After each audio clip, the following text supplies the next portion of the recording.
gracias por la presentación. Egun on guztioi, muy buenos días. Agradeceros a todos los que estáis siguiendo esta jornada por vuestro interés en la participación. Mi presentación, vais a ver a lo largo de ella, os voy a explicar cuál es el contenido de la nueva propuesta de Directiva de Tratamiento de Aguas Residuales Urbanas que publicó la Comisión Europea el pasado 26 de octubre de 2022. E iremos viendo los nuevos retos a los que se enfrenta el sector de la depuración, dado el contenido de esta directiva. Bien, en la actualidad todavía tenemos en vigor la directiva del año 1991, la 91271, que recordaréis que establecía la obligatoriedad de que las aglomeraciones urbanas mayores a 2.000 habitantes equivalentes tenían que recoger todas sus aguas residuales para someterlas a un tratamiento. En la tabla superior de la derecha están los requerimientos de materia orgánica y de sólidos en suspensión de los efluentes de estas depuradoras. Y adicionalmente, en el caso de que el vertido se realizaba a zonas sensibles con riesgo de eutrofización, había requerimientos más estrictos para la eliminación de los nutrientes, de nitrógeno y fósforo en concreto. Me gustaría recalcar que hasta ahora la idea que teníamos de tratamiento biológico y secundario para eliminar nutrientes cambia en la nueva propuesta, con lo cual cuando hablemos de tratamiento terciario, la nueva propuesta se referirá a la eliminación de nutrientes, nitrógeno y fósforo, que no es la idea que teníamos de tratamiento terciario hasta ahora. Bien, ¿por qué una nueva propuesta de directiva? Ya en el año 2017, la Comisión Europea publicó la hoja de ruta para la evaluación de la directiva. En este proceso de evaluación hizo una serie de estudios para ver si se habían conseguido los objetivos para los fines previstos de la directiva que estaba en vigor, y así como se vio que el efecto era muy positivo y que se habían conseguido la mayoría de los objetivos y la mejora medioambiental era notable, sí que se detectaron tres grandes áreas de mejora que se consideraba que había que abordar. Con lo cual, en el mes de junio de 2020 es cuando la Comisión Europea decide revisar la directiva. Son dos procesos distintos, evaluación y revisión. Tras el proceso de evaluación es posible que se decida no revisar una directiva, pero en este caso se sigue adelante con el proceso porque se querían abordar estos tres grandes bloques que tenéis ahí arriba a la derecha. Por un lado, se pretendía reducir más la carga de contaminación vertida al medio ambiente. Se detectaba que todavía había gran parte de la contaminación que no estaba bien tratada ni gestionada por diversos motivos. Por ejemplo, pequeñas aglomeraciones que no tenían sus aguas residuales recogidas, sistemas individuales de tratamiento, estilo de fosas sépticas, que estaban mal mantenidas o mal gestionadas y tenían un impacto importante en el medio receptor, vertidos industriales o una gran parte de la contaminación proveniente de los desbordamientos de las redes de colectores y de la escorrentía urbana. El segundo aspecto que había que mejorar era alinearla con los objetivos del Pacto Verde Europeo, porque como os podéis imaginar, y todos sabemos, en el año 91 pues no se hablaba ni de economía circular, ni de eficiencia energética, ni de contaminantes de preocupación emergente, pero era necesario también abordar todos estos aspectos.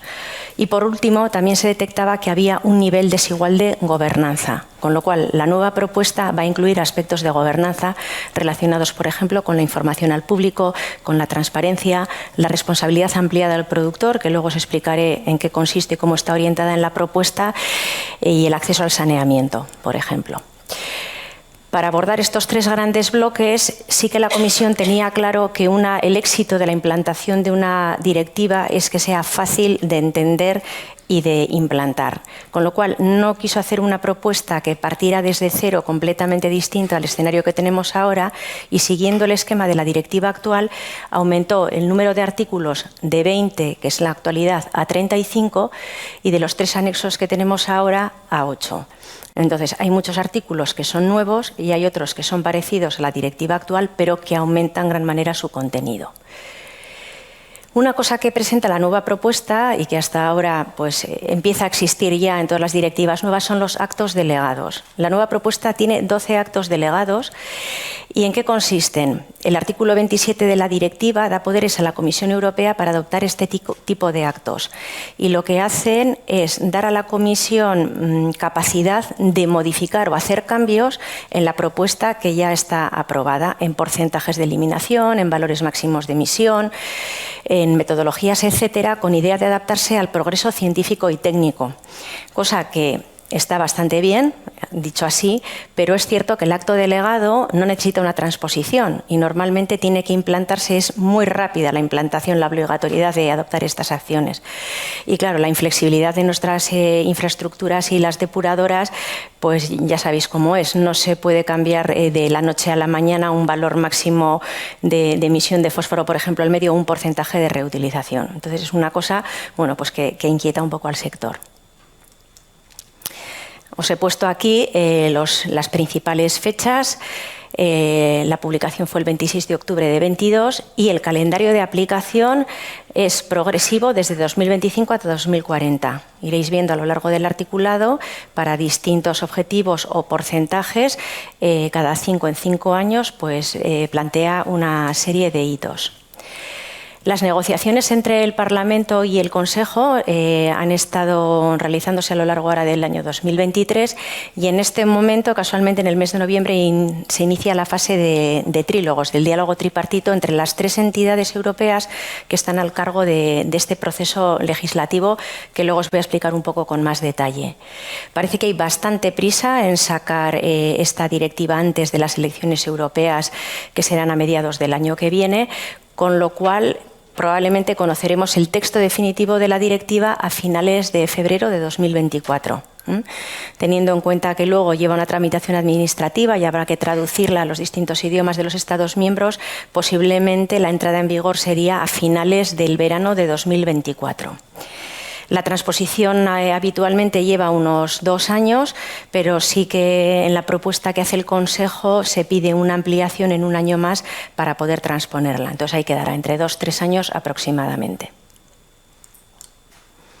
Bien, pues ahora ya voy a entrar en el contenido de la propuesta, porque aunque la mayoría de vosotros ya sois conocedores, es importante hacer un recordatorio, ya que luego en la parte final de mi presentación os haré la comparativa entre las 3 propuestas distintas que tenemos por parte del Consejo, de la Comisión y del Parlamento.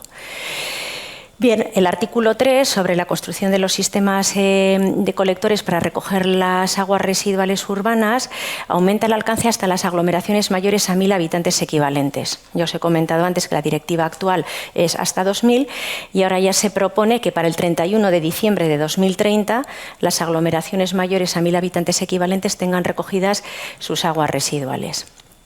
El artículo 4, que no lo he puesto aquí, pero que está directamente relacionado, habla sobre los sistemas individuales de tratamiento y si bien la directiva permite utilizarlos, va a haber que justificar de una manera mucho más detallada que hasta ahora su uso. Y de hecho hay una limitación que en el caso de que más del 2% de la carga de una aglomeración sea tratada por estos sistemas individuales, tendrá que haber una justificación detallada y enviar esta información a Europa. En cualquier caso, estos sistemas tendrán que estar construidos atendiendo a una serie de requerimientos, mantenidos, inspeccionados y tendrá que existir un inventario y registro para tener bien controlados estos sistemas porque, como os decía previamente, son una fuente importante de contaminación en algunos casos. El artículo 5, este es totalmente novedoso y vinculado directamente con el anexo 5, que luego mencionaré también por encima, y habla de los planes integrados de gestión, con la idea de que estos planes contribuyan a la disminución de la contaminación que aportan los desbordamientos de las aguas residuales de las redes de colectores y de las escorrentías urbanas. Estos planes serán obligatorios para todas las aglomeraciones urbanas mayores a 100.000 habitantes equivalentes y tendrán que estar listos para el 31 de diciembre de 2030. Y para aquellas aglomeraciones entre 10.000 y 100.000 habitantes equivalentes, habrá que establecer un listado de aquellas aglomeraciones cuyos desbordamientos suponen un riesgo. Y todas las aglomeraciones de dicha lista tendrán que tener sus planes de gestión antes del 31 de diciembre de 2035. Voy a aprovechar este artículo para adelantaros ya un poco lo que viene en los siguientes. Vais a ver que en la mayoría del articulado se establecen estos tramos de habitantes equivalentes. Aglomeraciones o depuradoras mayores a 100.000, que son las que llamaré resumidamente las grandes, y aglomeraciones o depuradoras entre 10.000 y 100.000. las intermedias. Entonces, en general, la directiva va a pedir el cumplimiento de los objetivos de cada uno de los artículos por tamaño, siempre para las mayores de 100.000, y para el rango de 10.000 a 100.000 habrá que hacer una evaluación de riesgos. En caso de que se detecte un riesgo, también tendrán que cumplir los objetivos de dicho artículo. Bien, con respecto al tratamiento secundario, en el artículo 6 aquí no hay grandes novedades con respecto a la directiva actual. Sí que aplica las aglomeraciones que os decía, mayores a 1.000 habitantes equivalentes, pero los parámetros a determinar y los valores máximos de emisión se mantienen con respecto a la directiva actual. DBO en 25 miligramos litro, DQO en 125 y sólidos en suspensión en 35. Lo único que añade es la posibilidad de que los Estados miembros elijan entre la DQO o el carbono orgánico total para esta medida de materia orgánica. Bien, el siguiente artículo 7 es el que habla de tratamiento terciario, lo que os decía antes, para eliminación de nutrientes. Se establecen unos nuevos límites de emisión máximos de nitrógeno y de fósforo y este tratamiento terciario tendrá que estar en marcha en todas las aglomeraciones mayores a 100.000 habitantes equivalentes para diciembre de 2035. Y en el caso de depuradoras aglomeraciones en el rango de 10.000 a 100.000, habrá que ver si hay un riesgo de eutrofización por nutrientes, en cuyo caso habrá que elaborar esta lista de aglomeraciones que suponen un riesgo y entonces también tendrán que tener el tratamiento terciario para el 31 de diciembre de 2040.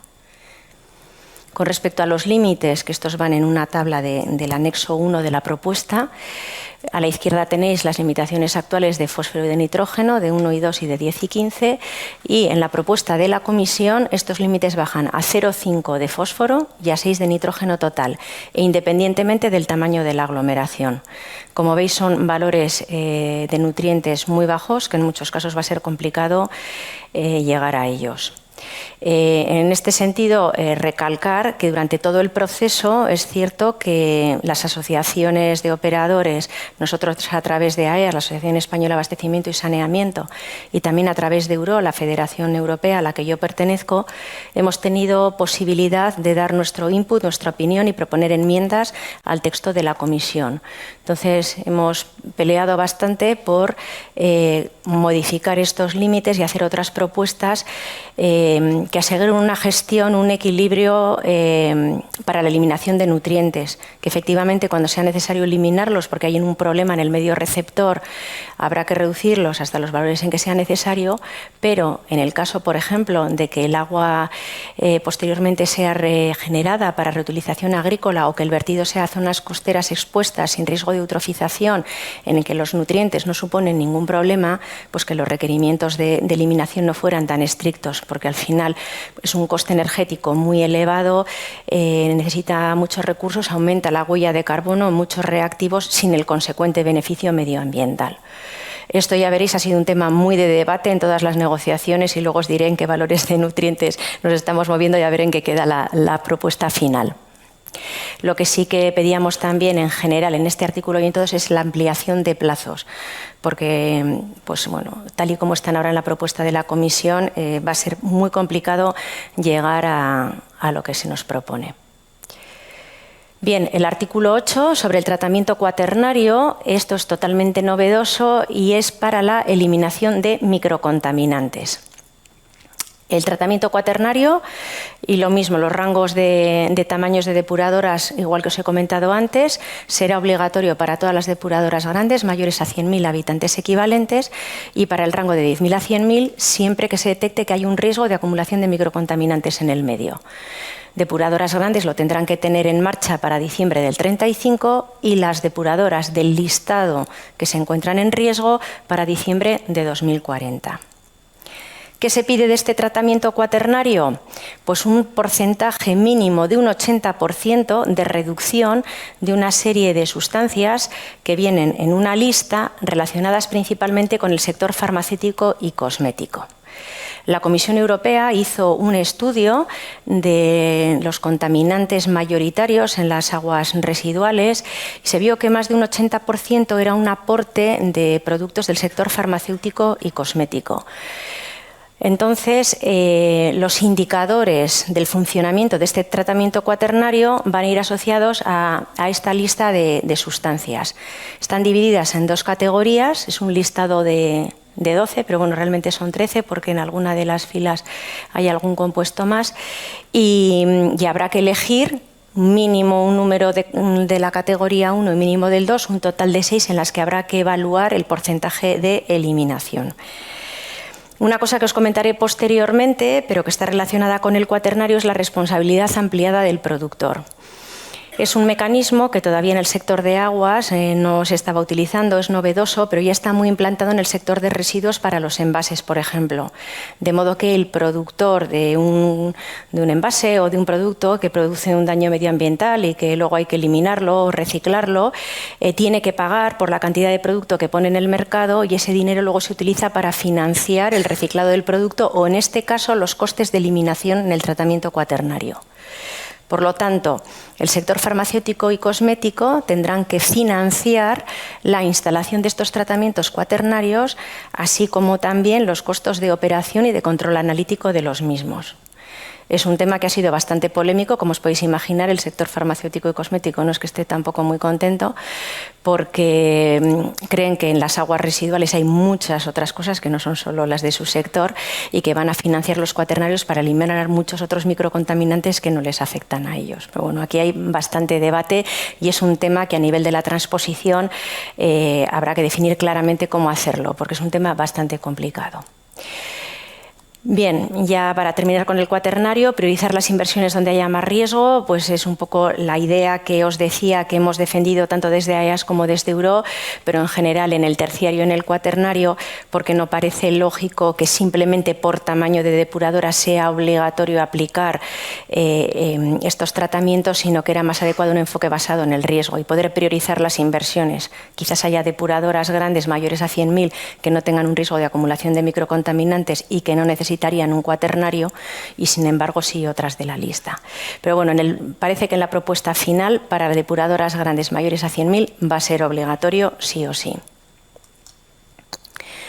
Bueno, el artículo 11, referente a la energía y muy relacionado con lo que hemos hablado en las intervenciones previas y lo que os decía, pues de los retos, ¿no?, del sector. No solo vamos a tener que eliminar nutrientes hasta niveles más bajos, vamos a tener que tener tratamientos cuaternarios, con lo cual va a aumentar muchísimo el consumo energético, pero en este artículo 11 pues nos dice que el sector de la depuración a nivel nacional para el 31 de diciembre de 2040 tendrá que ser autosuficiente energéticamente, ¿no? O sea, primeramente establece la obligatoriedad de hacer auditorías energéticas para tener una foto clara de cómo es la situación.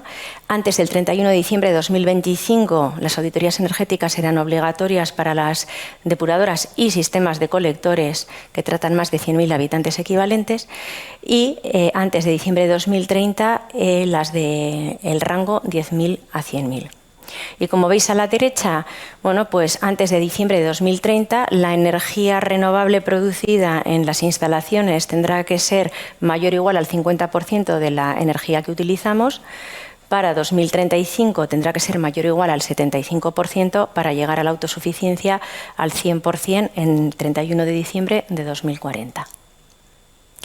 Menciono muy por encima esto porque la verdad es que pensaba que no era mucho, pero es que tengo un montón de cosas que contaros, con lo cual pues, el artículo 17 habla de la vigilancia de las aguas residuales, aprovechando un poco el tirón del COVID, que ya sabéis que las aguas residuales servían como indicadoras de parámetros de la salud y parece que es una buena oportunidad para seguir con esto.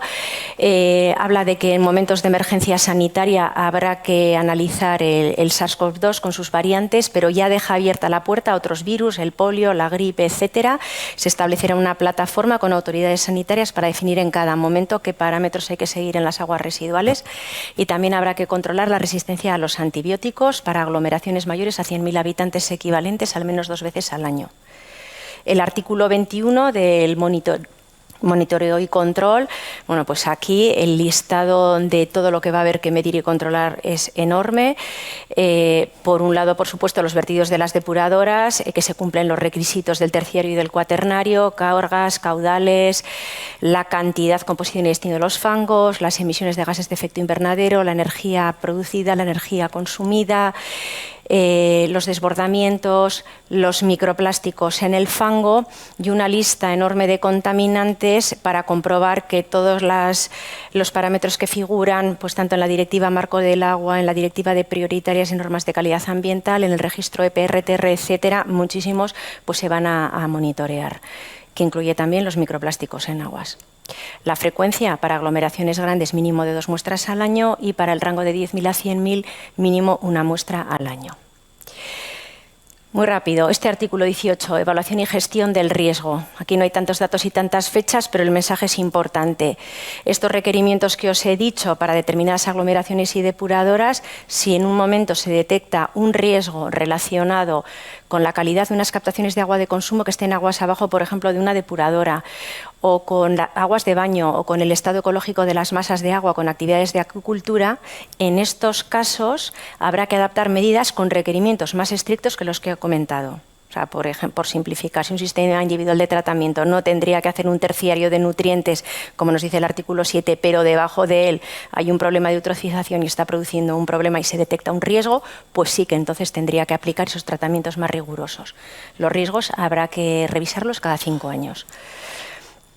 Y simplemente para que conozcáis algunos más de los artículos, el artículo 19 habla de acceso al saneamiento, el artículo 20 habla de lodos, la verdad es que muy por encima, no aumenta mucho la información, sí que dice que posteriormente la Comisión podrá adoptar actos delegados para establecer porcentajes mínimos de recuperación de nutrientes del fango.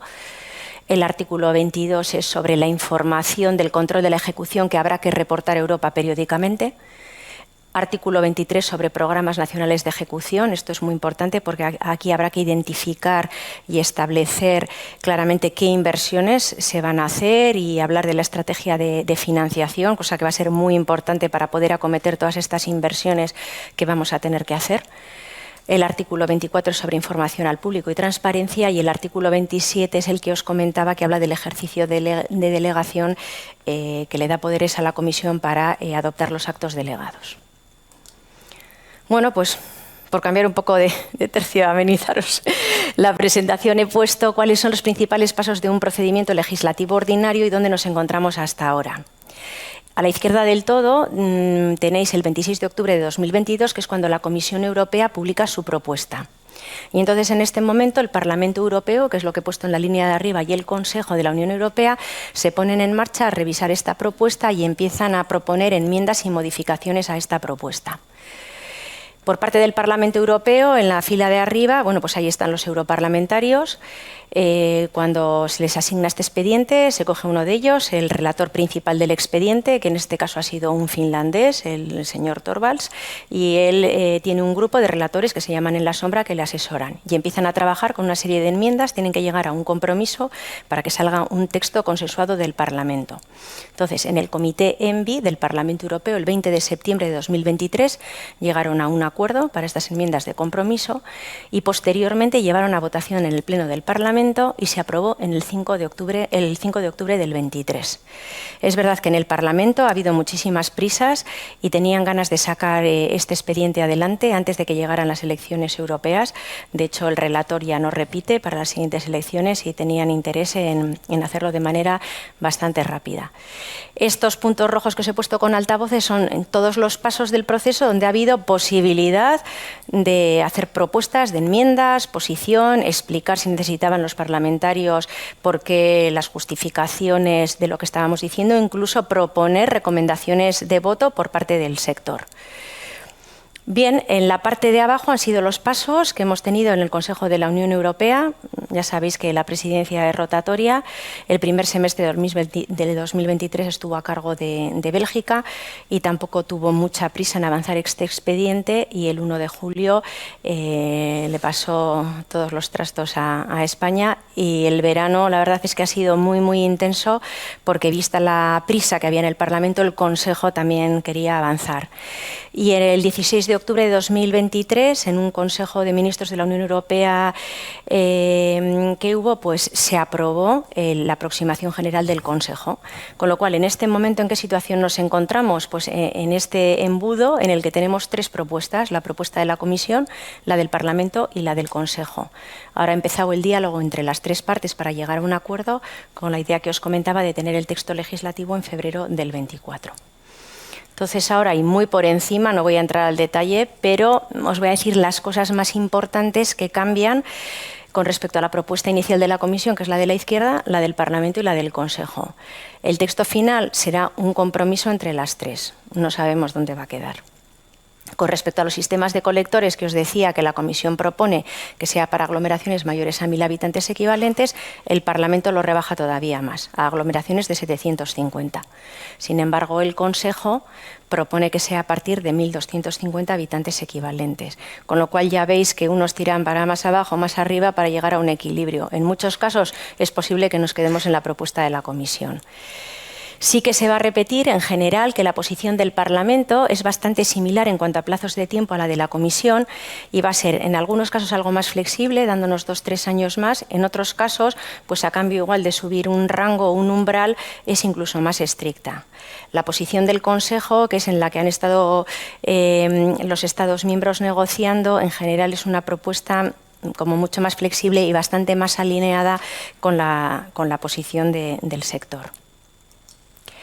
Con respecto a los planes integrales de gestión, bueno, pues principalmente el cambio, veis, en la última fila la Comisión propone que estén todos para 2035 y el Consejo finalmente lo alarga en 5 años más.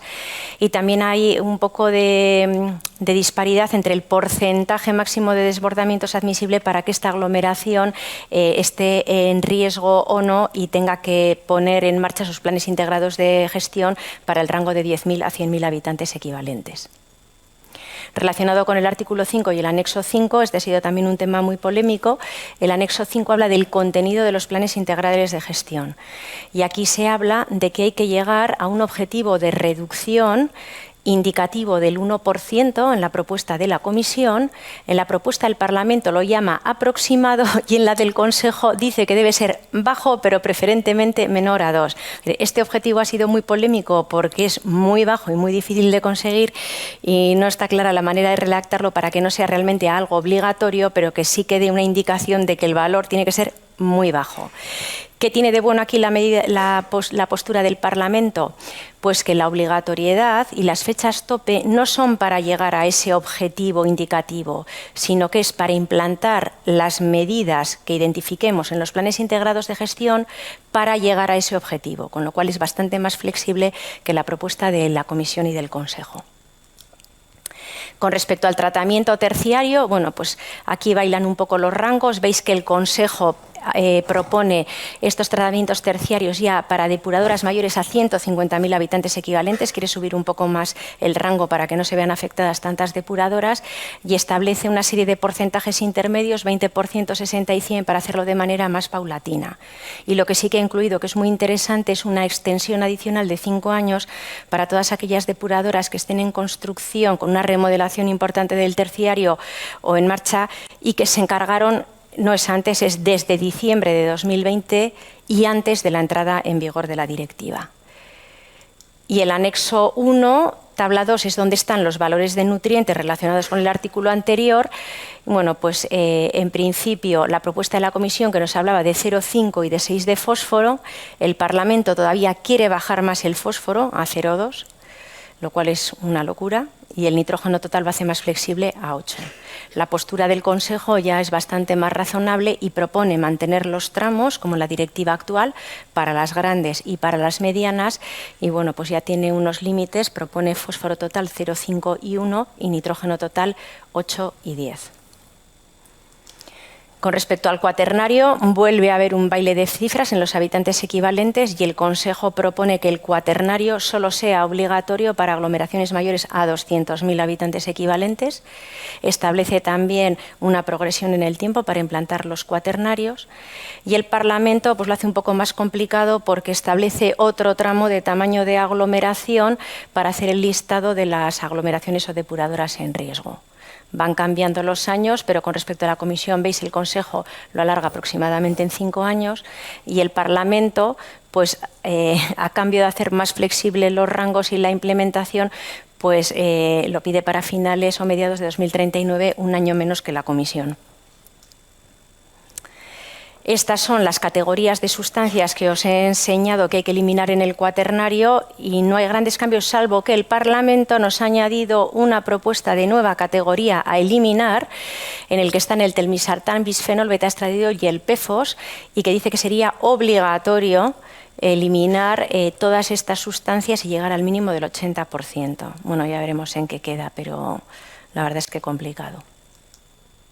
La responsabilidad ampliada del productor es lo que os decía como mecanismo para financiar los tratamientos cuaternarios.